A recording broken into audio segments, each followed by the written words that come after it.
धर्मनिरपेक्ष एकता मंच खगड़िया कार्यालय है। आप यहाँ देख सकते हैं कर्पूरी सभागार कार्यालय पैक्स अध्यक्ष संघ खगड़िया और संजय यादव जी का तस्वीर आप देख सकते हैं। हम ये कार्यालय जो है सामाजिक न्याय धर्मनिरपेक्ष एकता मंच का जो है जय संविधान, जय मंडल, जय भीम, महात्मा बुद्ध का आप देख सकते हैं, अम्बेडकर जी, संत कबीर, रविदास, वाल्मीकि, महात्मा गांधी, जय प्रकाश लोहिया, कर्पूरी, फूले, जगदेव, यानी जितने भी वीपी सिंह, चौधरी चरण सिंह, अब्दुल कलाम आज़ाद, रामविलास पासवान, शरद यादव, सम्राट अशोक, चंद्रशेखर आज़ाद, भगत सिंह, खुदीराम बोस, मुलायम सिंह, ये तमाम लोगों का इसमें आप तस्वीर देख सकते हैं। संजय यादव जी पूर्व मुखिया हैं, पैक्स अध्यक्ष रहमपुर मध्य के, देख सकते हैं इस कार्यालय को। और इधर भी आप देख सकते हैं संजय यादव जी सामने बैठे हुए हैं ऑफिस में। और ये अम्बेडकर सभागार लिखा हुआ है प्रेस वार्ता। ये कभी यह ऑफिस जो था हम का जिला अध्यक्ष का कार्यालय हुआ करता था, जिला कार्यालय। और क्या वजह है, यहाँ पर संजय जी बैठे हुए हैं, उनके अनुयायी भी साथ में बैठे हुए हैं, यहाँ पर देख रहे हैं। हम इनसे बात करेंगे और हम जानना चाहेंगे कि क्या आप सामाजिक न्याय धर्मनिरपेक्ष एकता मंच एक मंच की स्थापना किया है और हम जो है उनको कार्यालय को एक तब्दील किए हैं, नए लुक देने का प्रयास किया है। आप बने रहें। नमस्कार, जेपी न्यूज़ से मैं संजय कुमार कर्ण लेकर आया हूँ जांच पड़ताल की इस कड़ी में आज एक बार फिर आपके सामने पूर्व हिंदुस्तानी आवाम मोर्चा सेकुलर के ज़िला अध्यक्ष, जिन्होंने बाज़ाब्ता लोकसभा इलेक्शन के दौरान प्रेस कॉन्फ्रेंस करके इन्होंने हम के ज़िला अध्यक्ष पद से इस्तीफ़ा देते हुए इन्होंने महागठबंधन को समर्थन करने का प्रयास किया था। संजय यादव जी हैं और अभी तत्काल इनका कार्यालय का रूप मैंने दिखाया कि इनका लुक बदल गया है। इन्होंने अपना एक सामाजिक संगठन तैयार किया है जो कि सामाजिक न्याय धर्मनिरपेक्ष एकता मंच के नाम से इनका संगठन कायम हुआ है। संजय जी, आपको एक बार फिर से मेरे चैनल की तरफ से बहुत बहुत धन्यवाद। आपको सामाजिक न्याय धर्मनिरपेक्ष एकता मंच के ओर से और रहमपुर मध्य पंचायत के पूर्व मुखिया होने के नाते, पैक्स अध्यक्ष होने के नाते और पैक्स अध्यक्ष जिला अध्यक्ष होने के नाते हम संपूर्ण जिलावासियों की ओर से संजय जी, हम आपके और आपके चैनल को हम का आभार प्रकट करते हैं। सबसे पहला सवाल है संजय जी कि खगड़िया लोकसभा का चुनाव बहुत ही शांतिपूर्ण तरीके से हो गया, क्या कहना है इसका? देखिए, उस पर हम सबसे पहले खगड़िया लोकसभा के जो 17-18 करोड़ महान मतदाता हैं, हम उनका आभार व्यक्त करते हैं। 17-18 लाख जो महान जनता है, हम उनका जो है आभार प्रकट करते हैं।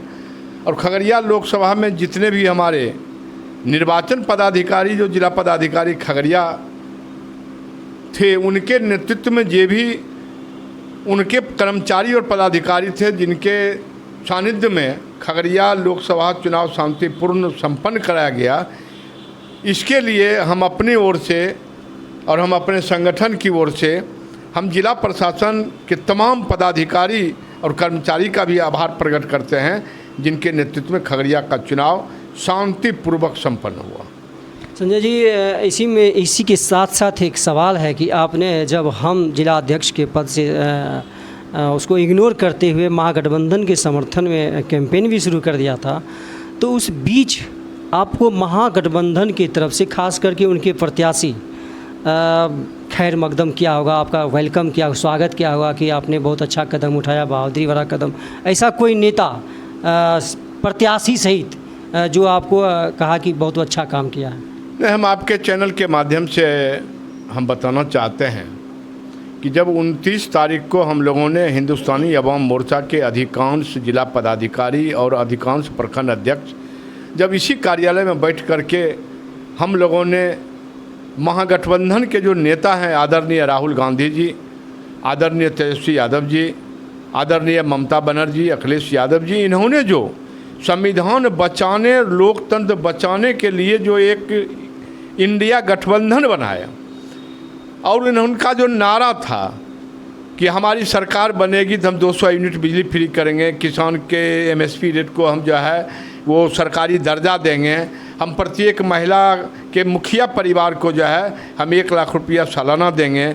और इनका जो भी इनका था 10 किलो अनाज जो राशन फ्री में देने की बात है, उससे प्रभावित होकर के जब खगड़िया में हम महागठबंधन के प्रत्याशी को जिताने का और उनके प्रचार करने का जब हम आह्वान किए, हम पार्टी को दरकिनार करते हुए, लेकिन हमको दुर्भाग्य है कि जो खगड़िया के हमारे प्रत्याशी हैं साथी कॉमरेड संजय कुमार कुशवाहा जी, उस बीच में चुनाव के बीच में एक बार भी थैंक्स करने का भी उनको मौका नहीं मिला था। हम समझते हैं कि खगड़िया महागठबंधन का हार चुनावी प्रबंधन के चलते जो हमारे कैंडिडेट थे और जो उनके साथ में राष्ट्रीय जनता दल, कांग्रेस आई, CPM, CPI, माले, ये तमाम के जो कार्यकर्ता थे, इनके साथ वो कोऑर्डिनेशन बैठाने में विफल रहे।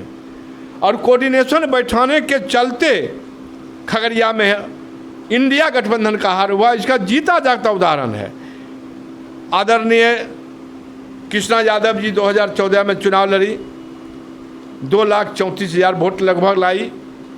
आदरणीय VIP सुप्रीमो मुकेश सहनी जी 19 में चुनाव लड़े, 2,62,000 वोट लाए। और अब की बार संजय कुशवाहा जी को महागठबंधन के प्रत्याशी होने के नाते 3,77,000 के आसपास इनको वोट आया।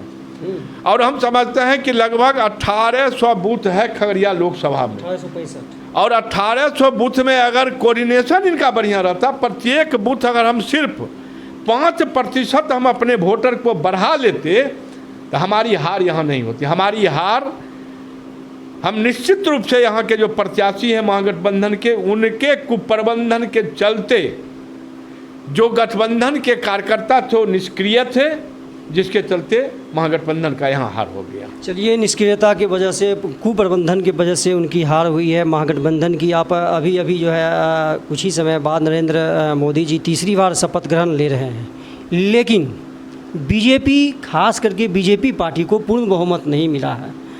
इससे पहले जो नरेंद्र मोदी जो बोलता था बीजेपी भी मानती थी, वह जो बोलता था वही पार्टी में, चाहे गठबंधन में भी हो, NDA गठबंधन में भी जो बोलते थे वही कानून होता था।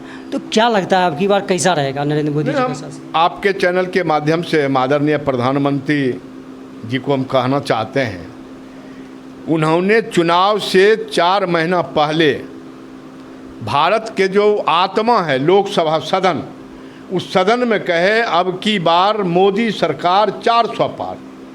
मोदी जी को प्रधानमंत्री का शपथ ग्रहण आज नहीं लेना चाहिए। मोदी जी को रिजाइन करके संन्यास ले लेना चाहिए कि अकेले बीजेपी जो 303 थे वो 240 पर आके अटक गए, जो 400 का नारा देते थे।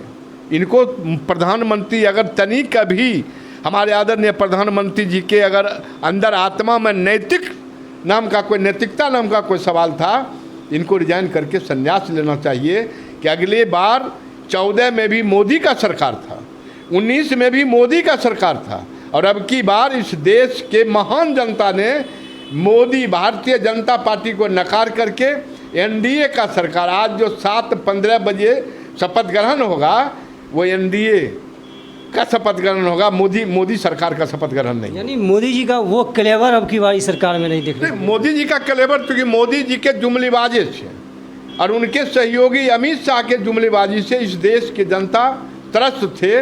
इस देश की जनता ने जो है प्रयास किया, बिहार में खास करके इंडिया गठबंधन के जो तमाम नेता हैं, हम उनको भी कहना चाहते हैं आने वाले विधानसभा चुनाव में अगर इसी तरह का रवैया रहा तो आपका धाराशायी हो जाएगा।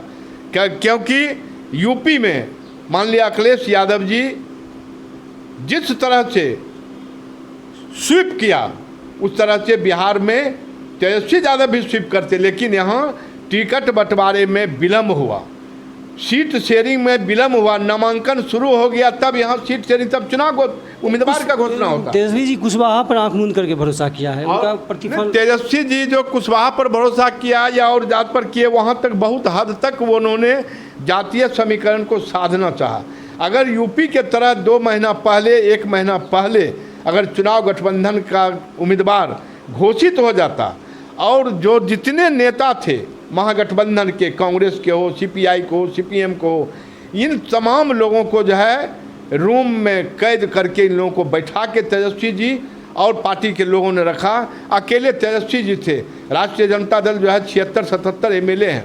राष्ट्रीय जनता दल में जो है दर्जनों विधान परिषद के सदस्य हैं। राष्ट्रीय जनता दल में जो है राज्यसभा सदस्य तो चुनाव में साजी लड़ रही थी। राष्ट्रीय जनता दल में कद्दावर नेता और कार्यकर्ता है, किन्हीं को पूरे बिहार में किसी लोकसभा में लगाने का काम नहीं किया।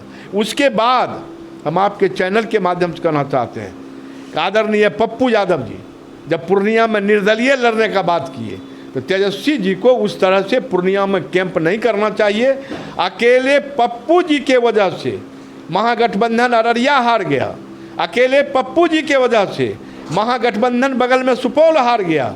अकेले पप्पू जी के वजह से महागठबंधन खगड़िया हार गया। मैंने अनेकों सीट ऐसा है कि पप्पू जी के चाहने वाले जो लोग थे, जो जन अधिकार पार्टी में पहले जो हुआ करते थे, वो तमाम लोग पप्पू जी को तंग करने, जिस तरह से तेजस्वी जी तंग किए, वो नहीं करना चाहिए। और हम आपके चैनल के माध्यम से कहना चाहते हैं कि मोदी जी बराबर कहते थे कि इंडिया गठबंधन घमंडिया गठबंधन है। तेजस्वी जी को घमंड हटाना पड़ेगा। तेजस्वी जी के मन में है कि हम अकेले पूरे बिहार में मोदी और नीतीश को परास्त कर देंगे, ये संभव नहीं है।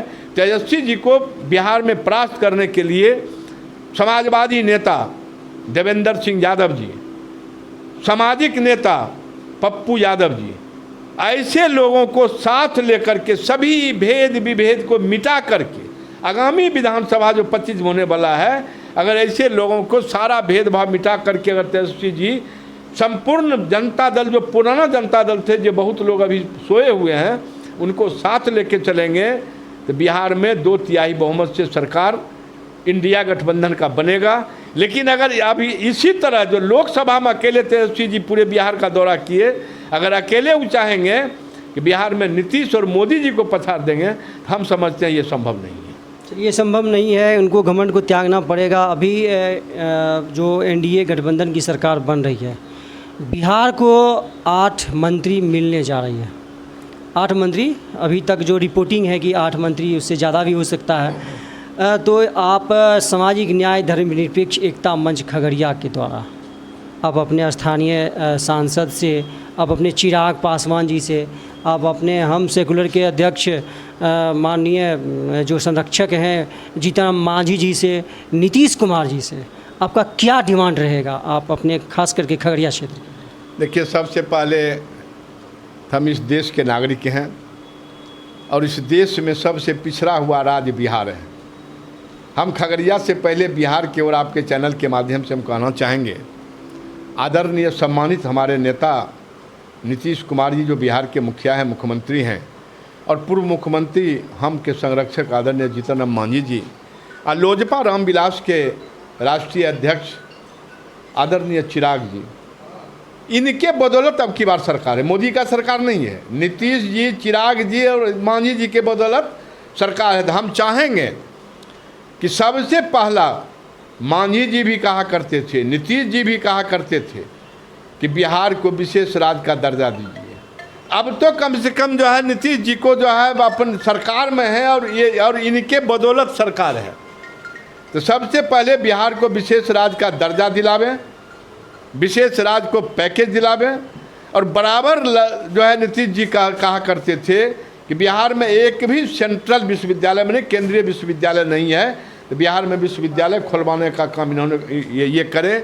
दूसरी तो बात आपके चैनल के माध्यम से हम कहना चाहते थे कि जब इंडिया गठबंधन, महागठबंधन की सरकार थी जिसमें नीतीश जी और तेजस्वी जी साथ मिलकर चल रहे थे, उस समय बिहार में जातीय सर्वेक्षण हुआ करता।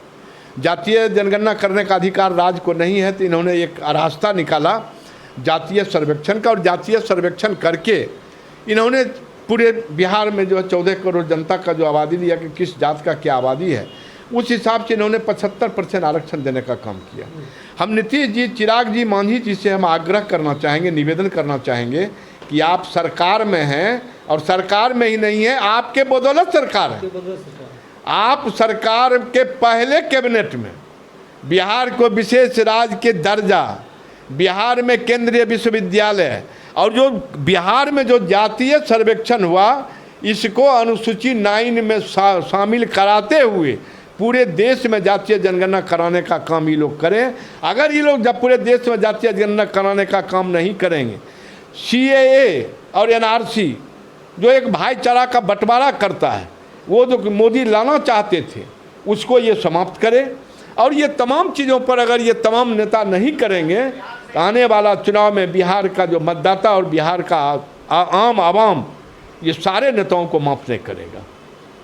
तो खगड़िया के लिए आप क्या डिमांड? खगड़िया के लिए चूँकि चिराग जी की जब यहाँ आए, आपके चैनल के माध्यम से, प्रेस के माध्यम से वो PW में कहते थे, देखिए चिराग जी और राजेश वर्मा जी दोनों भाई, ऐसा लगता है कि नहीं है। खगड़िया को सौभाग्य है कि चिराग का भाई खगड़िया से जीत गया और राजेश के बड़े भाई चिराग जी केंद्रीय मंत्रिमंडल में चले गए। रामविलास जी अपने समय में जो 96 में जो खगड़िया से कुशेश्वर स्थान तक जो रेल मार्ग दिए थे, मालगाड़ी तो संभवतः चालू हो गया, लेकिन सवारी ट्रेन अभी तक चालू नहीं हुआ है। हम चिराग जी से ये मांग करते हैं और राजेश वर्मा जी से भी मांग करते हैं कि आप खगड़िया से अलौली होते हुए कुशेश्वर स्थान तक सवारी ट्रेन चलाने का काम करें। खगड़िया पूरे विश्व में मकई का जो है एक सेंटर है, एशिया में 1 नंबर है। तो पूरे विश्व में जब मकई का सेंटर 1 नंबर है, तो खगड़िया में मकई आधारित, खगड़िया में केला आधारित फैक्ट्री लगवाने का ये काम करें। हम ये राजेश वर्मा जी से भी मांग करेंगे और चिराग पासवान जी से भी मांग करेंगे। और इन लोगों से हम यह भी मांग करेंगे, हमारे आदरणीय जीतन राम मांझी जी ने मोदी जी के यहाँ गए थे कि पर्वत पुरुष दशरथ मांझी को भारत रत्न, तो हम मांग करेंगे आपके चैनल के माध्यम से, समाजवादी नेता, गरीबों के मसीहा, आरक्षण के जो है लड़ाई लड़ने वाले जो योद्धा शरद यादव जी और डॉक्टर राम मनोहर लोहिया अपने समय में कहा करते थे कि शोषितों ने बांधी गांठ, पिछड़ा पावे 100 में 60। तो डॉक्टर राम मनोहर लोहिया, शरद यादव और दशरथ पुरुष जो है पर्वत पुरुष दशरथ मांझी जी को जो इन्होंने भारत रत्न दिलाने का काम करें, ये हम लोगों का जो है इन लोगों से मांग भी है। और ये तमाम मुद्दों पर सरकार में मोदी से इनको मांगना नहीं है, इनको अब की बार देना है। अब नीतीश जी के जो यहाँ से नीतीश जी के DNA पर मोदी जी लगाए थे, जहाँ ट्रक का ट्रक यहाँ कितना जो है नाखून और बाल काट के गया था कि नीतीश जी के DNA ही गड़बड़ है।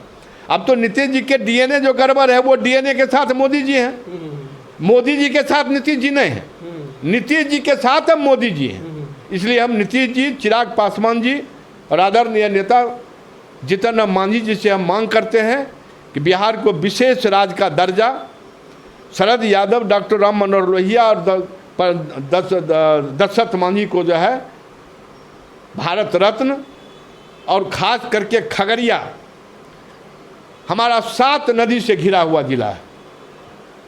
पूरे बिहार सहित खगड़िया जिला बाढ़ से निजात कैसे मिले, इसकी चर्चा राजेश वर्मा जी किया करते थे। हमारे छोटे भाई राजेश वर्मा जी हैं और चिराग जी के भी छोटे भाई हैं। तो हम चिराग जी से भी और राजेश वर्मा जी से भी हम ये मांग करते हैं कि आप सरकार में गए हैं, आपके बदौलत सरकार बना है, बाढ़ से निजात दिलाते हुए, खगड़िया से अलौली होते हुए कुशेश्वर स्थान तक सवारी ट्रेन जो है रेल गाड़ी चलाते हुए मक्का पर आधारित फैक्ट्री के जो है लगाने का जो है आप अथक प्रयास करें। और आपने जो युवा पर आपका जो भरोसा किया खगड़िया की आम आवाम ने, अगर आप खगड़िया की जनता के साथ अगर वादा खिलाफी करने का काम करेंगे तो फिर आपका वो दिन दूर नहीं जब खगड़िया में कोई नाम लेने वाला भी आपका नहीं बचेगा। चलिए।